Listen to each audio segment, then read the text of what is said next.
Welcome to Uzbekistan. This is my first day in this post-Soviet country. I'm here in the capital, Tashkent, and today we're gonna explore the city together. For many years, Uzbekistan was almost impossible for Westerners to visit. Only after 2016 did the country start opening up and easing its visa policies. Today, it feels like a place in transition, a modern, surprisingly progressive capital, surrounded by a poorer, deeply conservative countryside. In the capital Tashkent, the contrasts are clear. Old Soviet architecture beside Islamic monuments, massive white government buildings rising next to lively bazaars. Yet, the authoritarian atmosphere still lingers. This is my first full day here, exploring Central Asia's biggest city. I'm here at the main square of the city, which is now called Amir Temur Square. And here we have him. This is Amir Temur, a Turkic Mongol warlord. But this square wasn't always called Amir Temur Square. When the Russians came to power, this was the Revolution Square. And in the 1940s, they erected a Stalin statue right here behind me. But later on, when Stalin became more and more unpopular in the Soviet Union, it was actually replaced with a Karl Marx. So back in Soviet era, right here, we used to have a Karl Marx statue, which was taken down after the fall of the Soviet Union, and it was removed. So unfortunately, they did not move the statue and preserve it. No, they removed it, which is very unfortunate because I think he was a great German thinker. And after Karl Marx was removed, that's when they erected Amir Temur here and renamed the square. And right here in the background, we have the very brutalist Hotel Uzbekistan. It's actually the hotel where I'm staying. You can see it is slightly angled, and that is to provide shade so that the rooms don't heat up as much, because Uzbekistan and Tashkent, this region, does get quite hot in summer. And the rooms were actually modernized so that they are Western standards now. But I have to say the mattresses have probably been not changed since Soviet times. They're pretty uncomfortable. But it is a very beautiful hotel and definitely worth staying in. And now we're gonna head over there. There's a little pedestrian street over there, and we're gonna check it out. During Soviet times, Hotel Uzbekistan was the hotel, like the place to stay when going to Tashkent. And nowadays, of course, there are a lot more hotels here, though it is a very interesting and nice experience, and you can definitely experience the Soviet vibe if you stay in this hotel. And here we're in a little pedestrian street. That's actually very nice because pedestrian streets aren't very common here in Central Asia. After the Soviet Union fell in 1991 and Uzbekistan became independent, it wasn't possible for foreigners to visit this country for a very long time. They only opened up very recently when the new president came to power in 2016. And they're opening up more and more because they want their share of the tourism. Tourists bring a lot of money to these countries. So nowadays it is actually really easy, and most countries, most Western countries, are actually visa-free. The main reason why people come here is to experience the Islamic architecture, especially in the cities of Samarkand and Bukhara. And even here in Tashkent, the capital, we do have some very impressive complexes, though as of now the main one is being renovated. That's why I cannot show you this place. Over here we have the National Library of Uzbekistan. Let's see if we can get a bit closer. What I find so interesting is that we can definitely see a lot of Islamic influences. For example, can you see the stars here in the middle of the glasses, the ornaments? And what I find so interesting, if we look around, we can see a lot of these big white buildings. The State Library, Then over here, they look very impressive, very intimidating, very, I would almost say, authoritarian. So yeah, I'd say we're gonna continue and explore the city. Uzbekistan is a predominantly Muslim country. It's a secular country, but it's predominantly Muslim, with more than 90% of people being Muslims. But especially here, Tashkent, the capital, feels very progressive. Everyone here can freely choose to express their religion or to not express their religion. It's really personal choice. Once you get a bit more rural outside of the capital and more to the rural villages, I do think it does get a bit more conservative. But here the capital feels very, very progressive.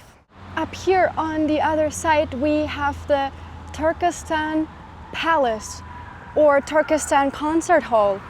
And you can definitely see this is a very Soviet building, but it was never finished during the Soviet Union, so they started constructing it during the Soviet era. But there were money issues, and then the Soviet Union fell, and it was a very, very long construction site. Nobody finished it, and only after Uzbekistan gained independence, they continued constructing it and finishing the building.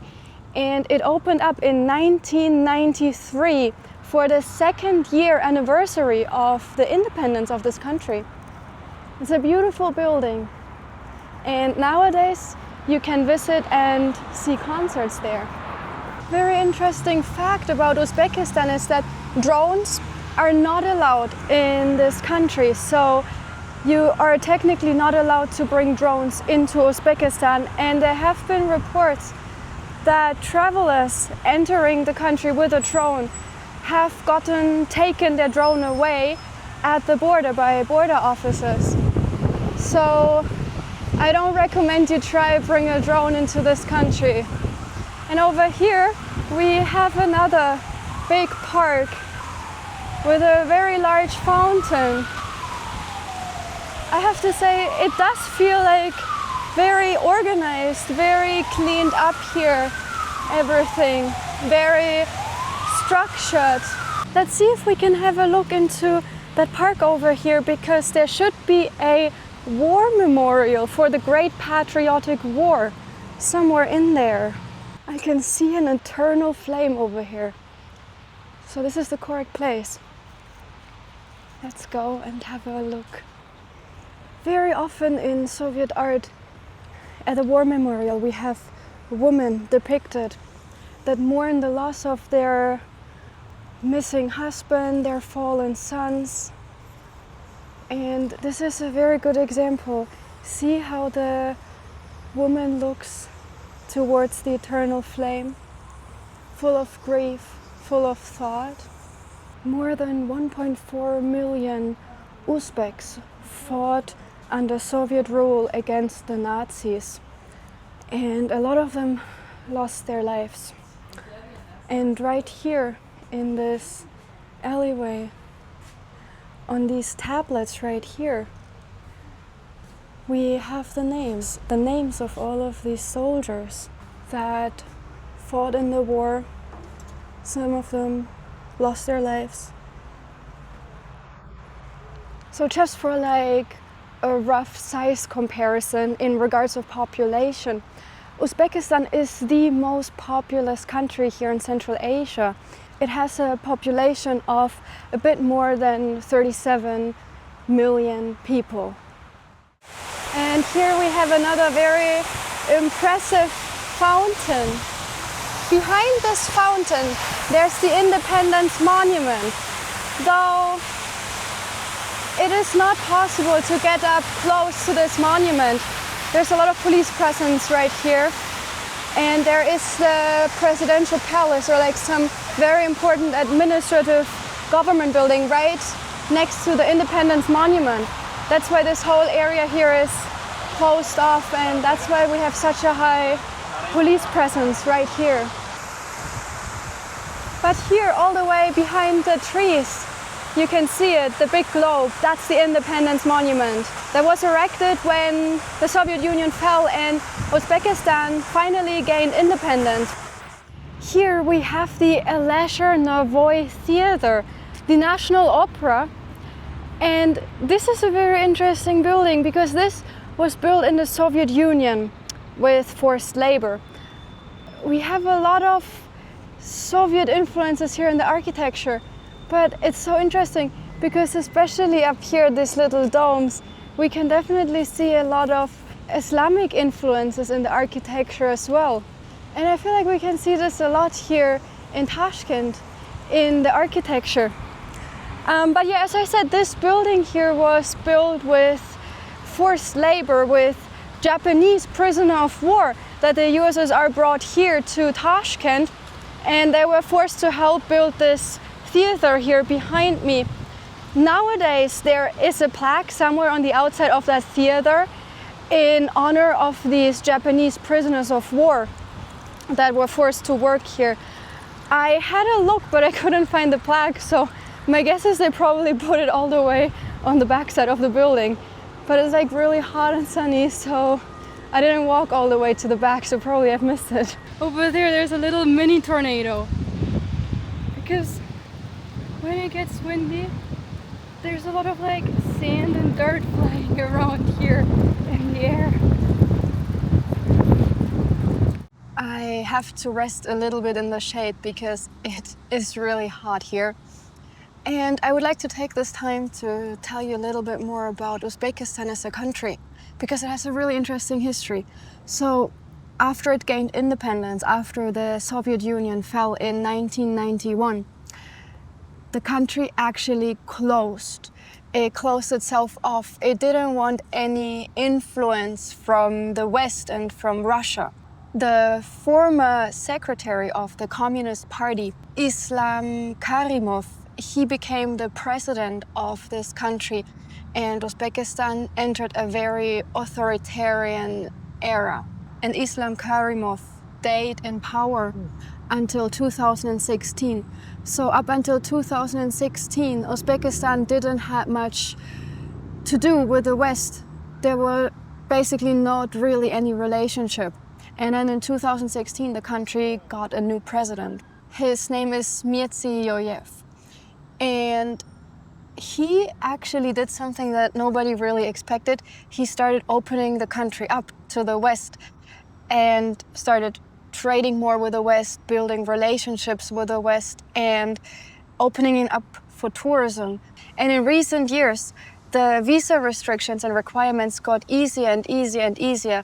And I definitely also want to add that even nowadays, there are some issues here. According to Western sources, elections aren't really free. There's not really an opposition. It is not a democracy. It is rather authoritarian. And the country also definitely does have issues with corruption. The current president has been working on fixing these issues and improving the situation, and there definitely have been a lot of improvements. Back in the day, under the former president, for example, if you wanted to go to university, if you wanted to get ID cards or avoid traffic tickets, you had to bribe. So you basically had to bribe in order to get a passport, which is like crazy to think about. So all these issues have been fixed. But even nowadays, there is like a lot of high-level corruption. And that is also one of the reasons why we see so many extremely grand buildings here. Tashkent is a developing city. It is really developed here. But the thing is, this is not the case in all of Uzbekistan. It is not a rich country. There's not a whole lot of money here. And the money that is here is very, very concentrated. But it is a really beautiful city. It is very interesting to see the mixture of the Soviet influences, the Islamic influences, and these authoritarian vibes. It's kind of interesting to see, and I'm really enjoying my time here so far. One thing that I really like about these post-Soviet cities is the infrastructure. A good infrastructure was really important during Soviet era. And the USSR made sure that the cities were built for the people. And that's why we have a metro system here in Tashkent. And this one here is the metro station Kosmonavtlar. And it is built in honor of the first man and woman that went to space. That's Yuri Gagarin and Valentina Tereshkova. So this metro station is cosmonaut themed, space themed. We're gonna have a look. Interestingly, up until 2018, it was strictly prohibited to take videos and photos in here, in the metro station, because they doubled as nuclear bomb shelters. Nowadays it is legal though, as long as you don't take footage of any guards, from my understanding. You shouldn't have any problems. This decoration up here in the middle resembles the Milky Way. And up here we have lots of pictures of cosmonauts from the USSR. Here we have her, Valentina Tereshkova, the first woman in space. And over here on the other side we have Yuri Gagarin, the first person that ever left Earth. And now we're gonna take the metro to Chorsu Bazaar. And all of the metro stations here in Tashkent are actually really beautiful in a very beautiful Soviet style. We've arrived to Chorsu Bazaar and there's already a lot of stuff going on. So I'd say we head outside. So as you can see, it looks quite different out here. We're a bit out of the center now. And this is Chorsu Bazaar. Supposedly a very beautiful building, though I cannot see much of this building. It looks rather chaotic. There's a lot of stalls, so I'd say we head into the market. So this bazaar here exists since 1570, but during the Soviet era they've built a very impressive market hall somewhere, which I'm trying to find. But yeah, so interestingly, Tashkent was an important city back then during Silk Road time. So it was located along the Silk Road. We can have a look up there. Let's head up there. Maybe we can get inside. Okay, we're in. Lots of clothes, lots of traditional clothes. In my last couple of videos, I visited a lot of these bazaars before. Wow, the floor is very polished.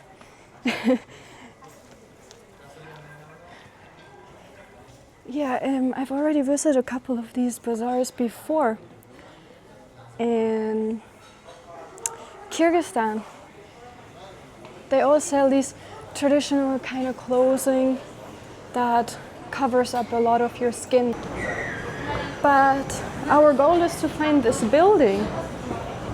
So out here you can buy like all these carpets and pottery stuff. Oh, I think I found it. You see that dome over there? That's where we're headed. These bazaars are always so confusing because there are so many different buildings and halls where people and vendors set up their stalls. And it just gets like really confusing and chaotic. There are so many different market halls. This one here sells spices and it smells pretty strong. It does smell really good. There's so many different kinds of spices. I think this all the way back there, that's what I wanted to see. Now we're somewhere on the roof, I think. And I think this is it. And yeah, this is where people come, where locals come to buy food, to buy produce. Because it is much cheaper to buy it at a bazaar like this than going to a proper supermarket. It's probably also much fresher. And up here I think there's an entrance to the building.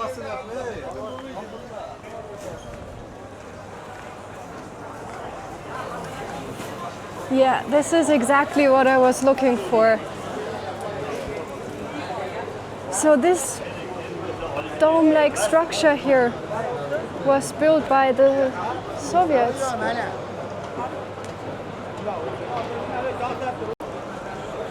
And nowadays they're selling a lot of meat in here because it does provide shade and it is not as hot as outside. And well, from the smells, I don't think I would recommend any Westerner to buy their meat here.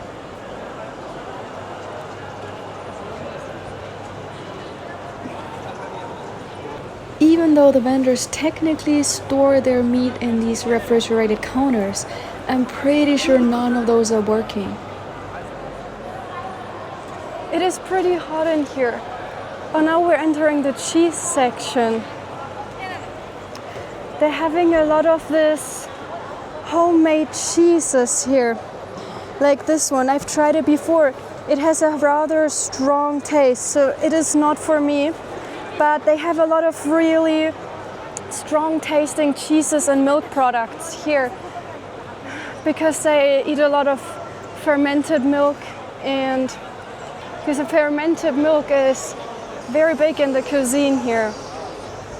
And we can also get hand-pulled noodles for lakman. The food here in Central Asia is very similar in different countries.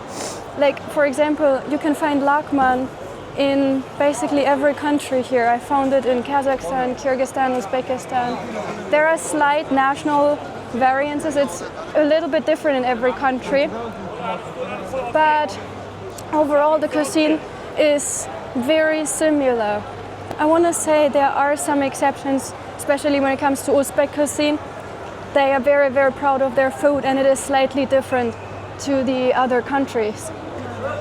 Okay, I'd say we're gonna head back outside because the smell is pretty strong in here. Or maybe we can have a look upstairs first. I just see there's some stairs leading up. So this is where you get nuts and prunes and all kinds of dried fruits.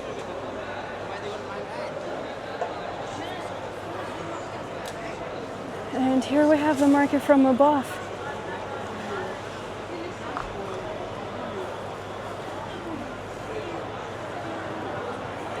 So down there, the first floor, you can buy cheese and meat. It does look like a lot of vendors cool the meat, though I do not think any of these things are working from what I just noticed. I do think the meat is really out in the heat, and it is really hot in here, and it also doesn't smell really good. So maybe we're gonna head back outside. We've seen it. We've seen Chorsu Bazaar.